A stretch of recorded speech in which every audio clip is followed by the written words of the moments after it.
ఎవరో వస్తారు, ఏదో చేస్తారు అనేవి ఒట్టి మాటలే మిత్రమా. నీకోసం ఎవరూ రారు, ఏదీ చెయ్యరు. ఏదైనా సరే నీకోసం నువ్వే చేసుకోవాలి.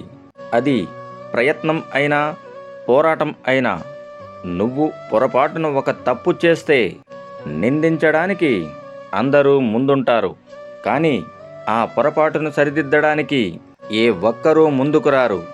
ఆపద వచ్చినప్పుడు నువ్వు ధైర్యంగా ఉండగలిగితే దాని నుండి సగం బయటపడినట్టే. కానీ ఓడిపోతానేమోనన్న భయం విజయాన్ని నీకు దక్కనివ్వకుండా చేస్తుంది. ఆకలి విలువ కాలే కడుపుకి, ప్రేమ విలువ గాయపడ్డ మనసుకి, మనిషి విలువ కష్టాల్లో ఉన్నవాడికి మాత్రమే తెలుస్తుంది. నిన్ను పొగిడేవాళ్లు నీ చుట్టూ ఉంటే నువ్వు గెలిచినట్టు కాదు. తిట్టేవాళ్లు నీ పక్కనున్నంత మాత్రాన నువ్వు ఓడినట్టు కాదు.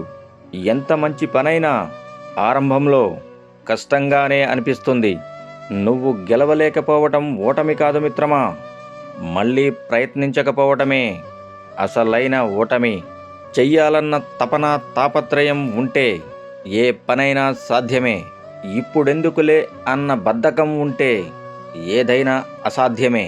ఈ ప్రపంచంలో చీకటంతా ఏకమైన ఒక దీపం వెలుగుని ఆపలేవు. అలాగే నీ లక్ష్య సాధనకు పట్టుదల తోడైతే నీ విజయాన్ని ఎవరూ ఆపలేరు. అదృష్టం అయినా, అవకాశం అయినా ఒక్కసారే నీ తలుపు తడతాయి.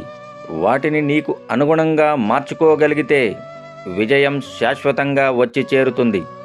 ఒక ధనవంతుడికి, పేదవాడికి మధ్య తేడా వాళ్ళు వారి సమయాన్ని ఎలా ఉపయోగిస్తున్నారు అనేది మాత్రమే. ఇది గమనించాలి మిత్రమా. Thank you for watching. Please subscribe.